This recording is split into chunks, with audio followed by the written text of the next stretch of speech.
Up next, we have Keith Martin from Royal Holloway University, so kind of part of the University of London family. Over to you. Thank you.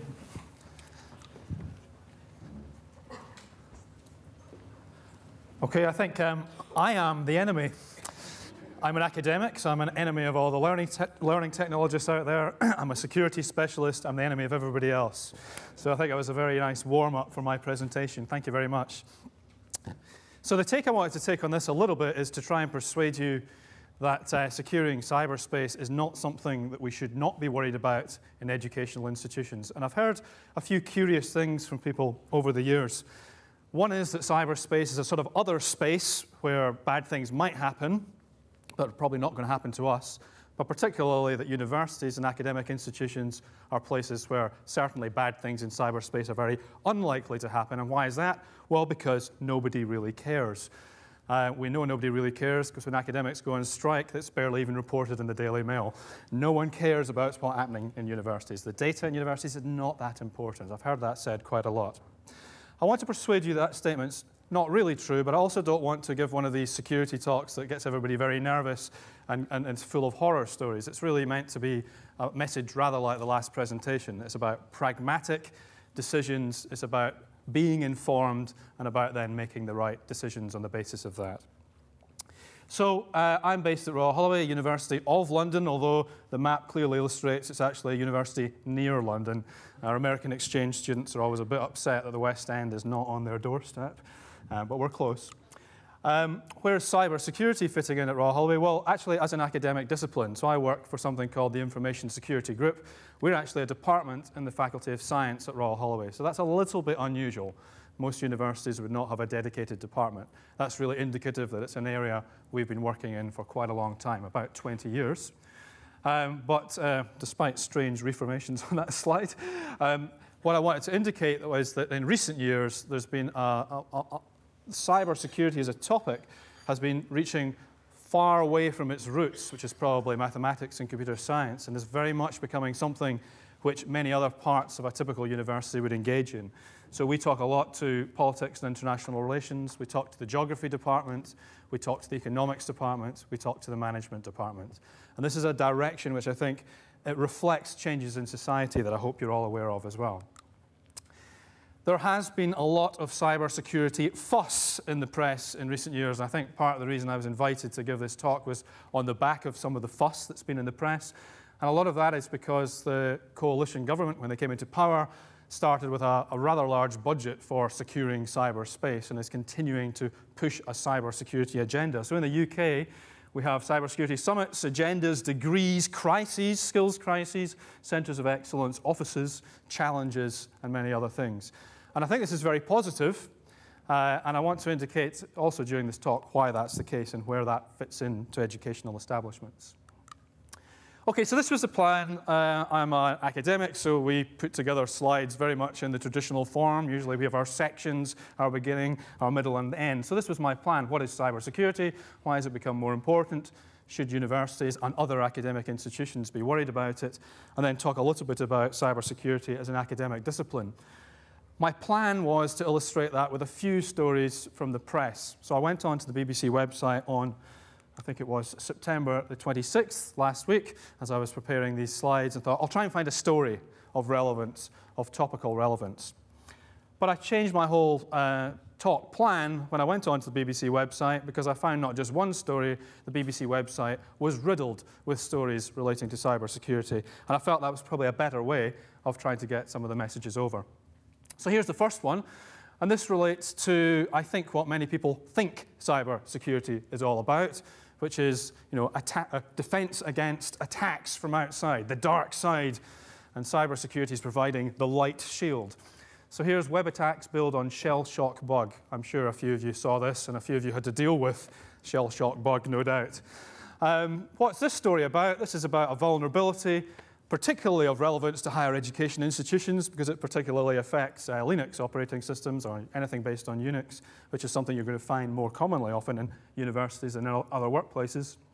And this story really is about a vulnerability found, which was in fact not new.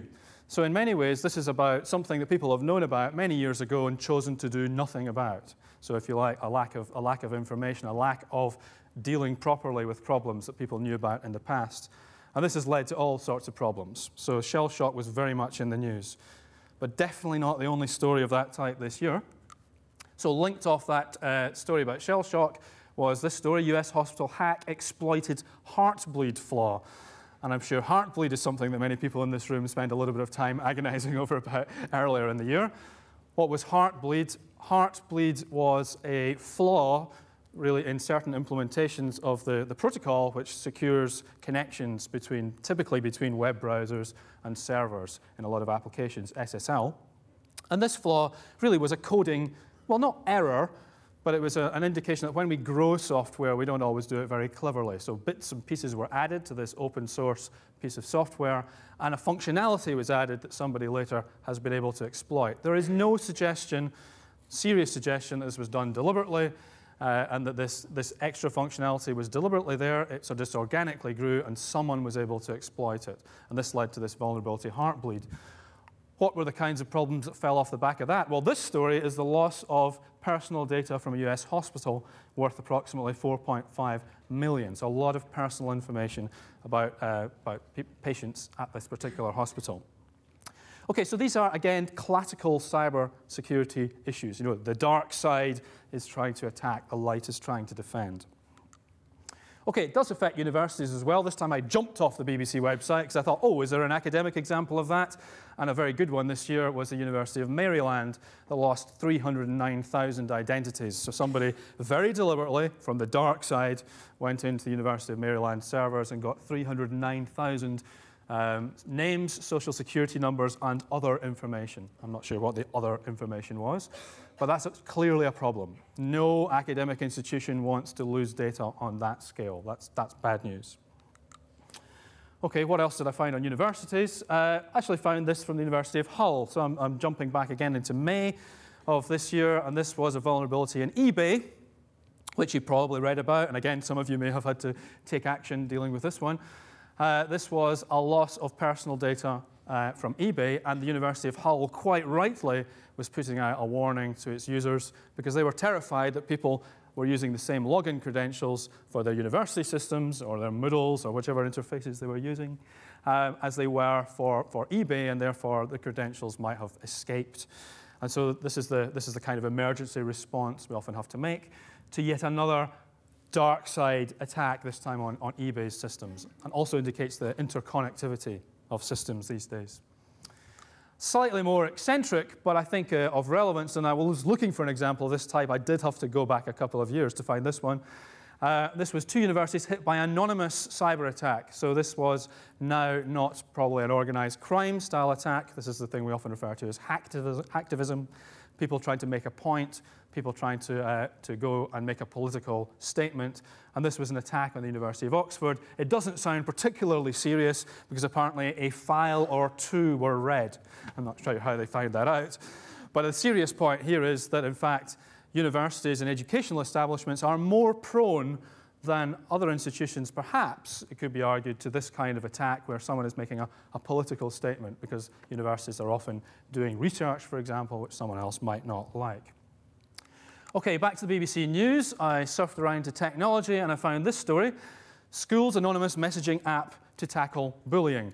So this is actually, well, very relevant to our pitch fest. This was an app that's been developed to help against cyberbullying. I don't think such a big problem maybe in a university, but a big problem in schools. And a lot of people are very aware of this in schools and trying to manage this. Why is this a big problem? Well, this is because daily life has just moved into the technological space. So bullying always went on in the playground. This is just bullying in cyberspace. It probably comes with one extra layer of sophistication, and that is, I suspect, that there are a lot of people who would bully in cyberspace that would not bully in the physical space. I mean, ironically, it takes a bit of guts to be a bully, I think, probably, in the physical space. But in the cyberspace, it may well be that people are actually quite willing to conduct bullying activities because they're hiding behind their digital identities. So this is a big problem, but it's really a reflection of the ongoing conversations that people are having in their daily lives in cyberspace. And of course, I know I'm in a technologist venue here, but I'm still stunned by the number of Twitter hands and the number of iPad hands we just had there. And I don't need to tell any of you about the ongoing conversations that you have in cyberspace. And this is the kinds of implications this can have if certain communities are using these technologies. So that was also on the BBC website of that day. Here was another one from the same BBC website.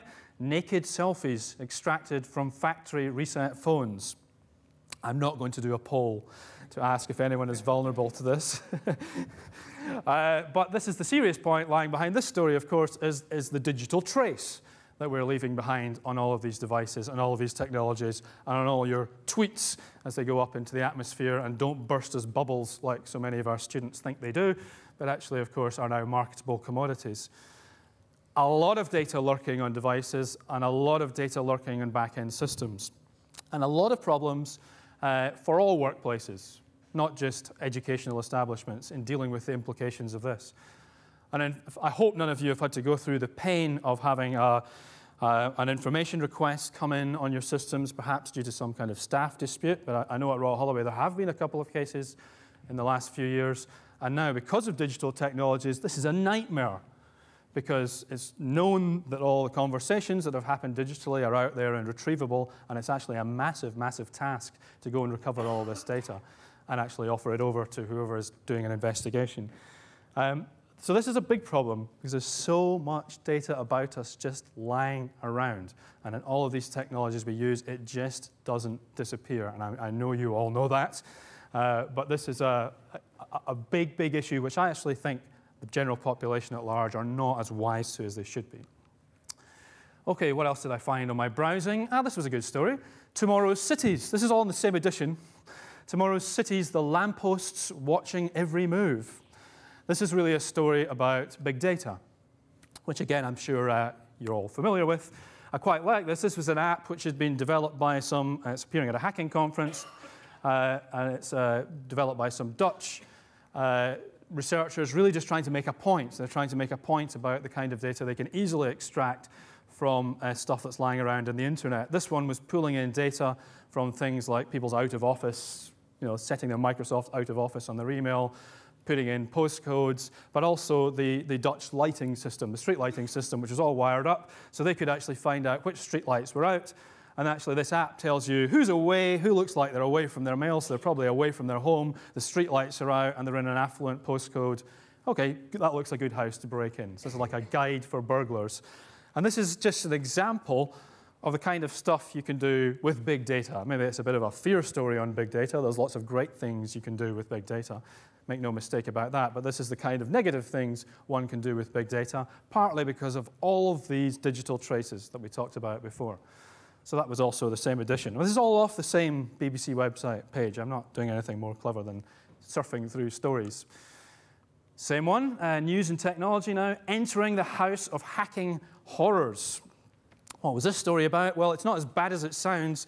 This story was actually about the Internet of Things, which, again, something I'm sure everyone here is familiar with. So this story was really just a story reminding everybody about the move for everyday objects to becoming part of sort of networks. So this is really a story about the expanding networks of society. So here they're talking about smart lights, bulbs, fridges, thermostats, cars, well, whatever. We will wait and see which of these technologies really hit us, but we know this is coming. We know this is coming because we're getting smart meters in the UK, so they're going to be the sort of controllers of your house, and just think of all the data they will gather. But also when they start getting linked in to other networks you've got in the house, there's at least questions being raised there. But we know this is coming because cars are basically computers now.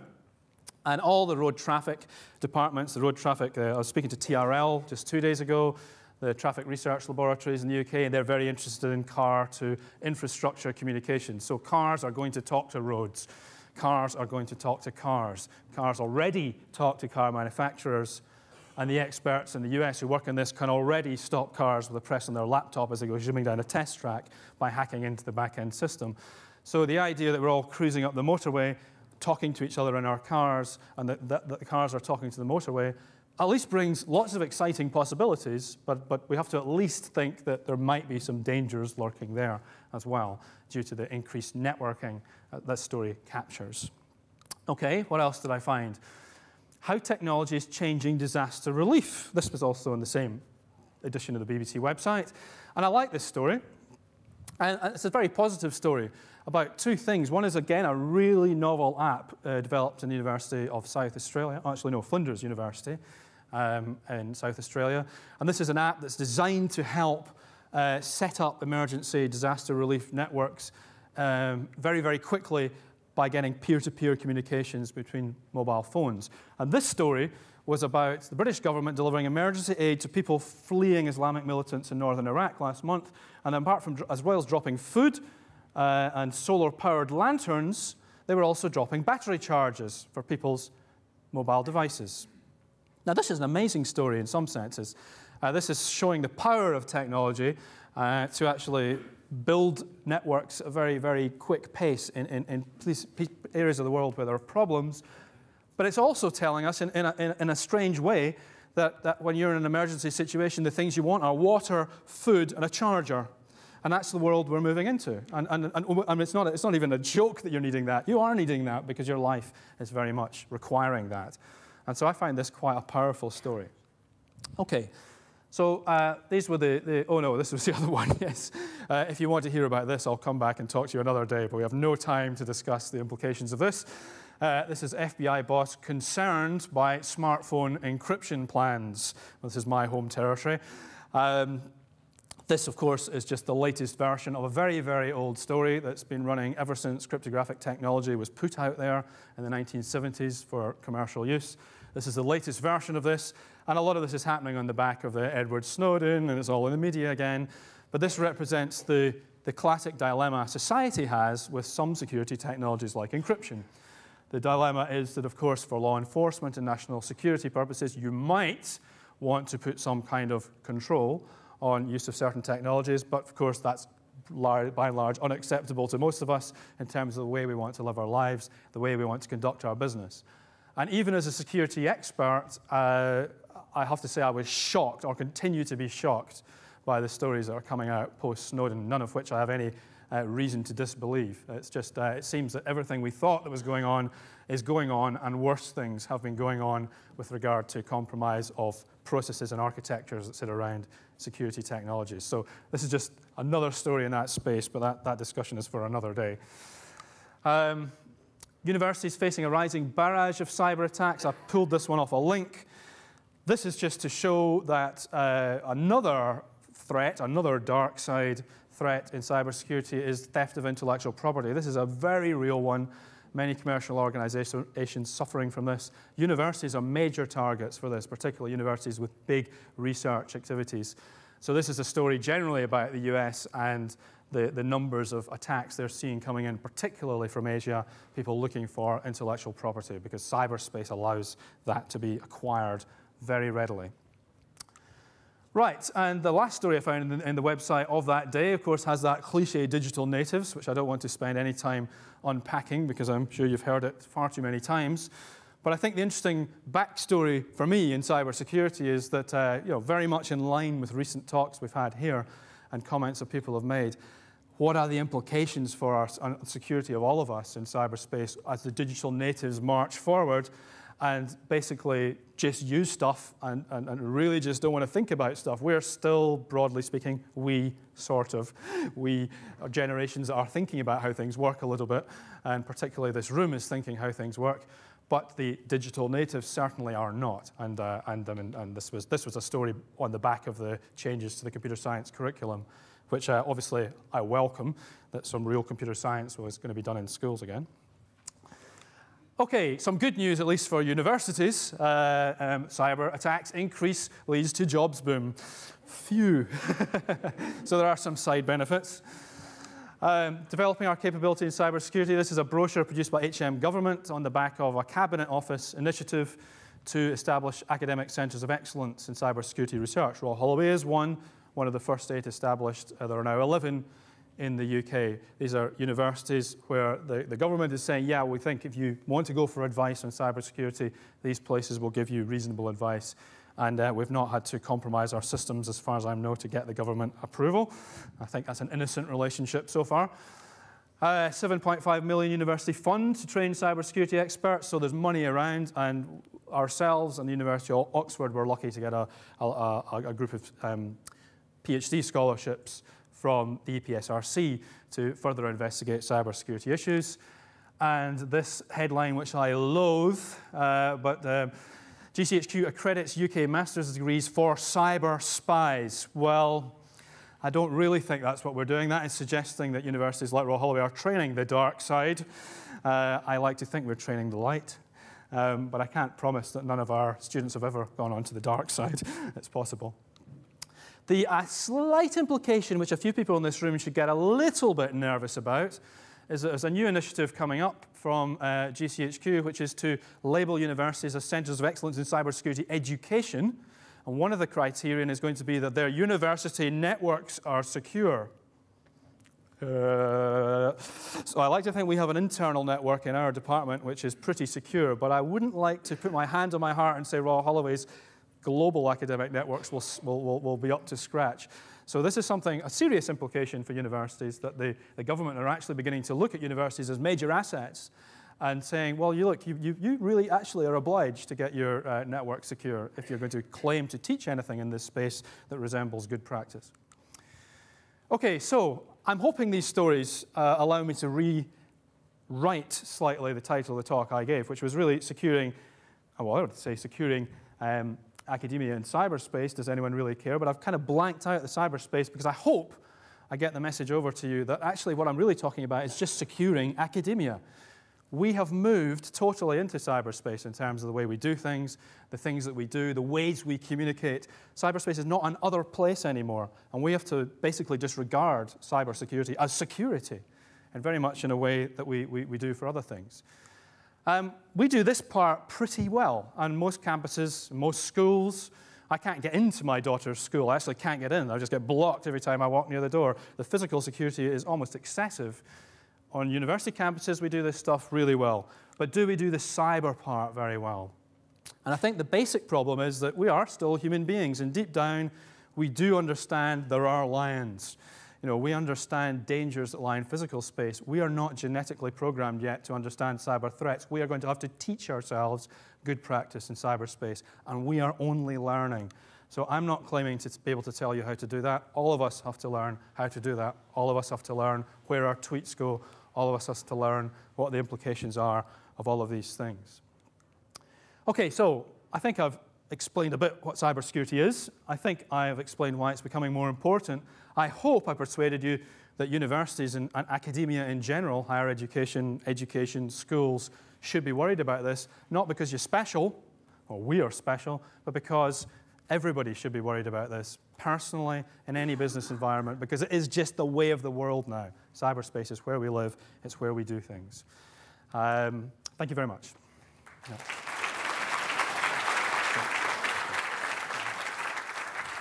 Thanks very much, Keith. Yeah, that wasn't as scary as I thought it was going to be.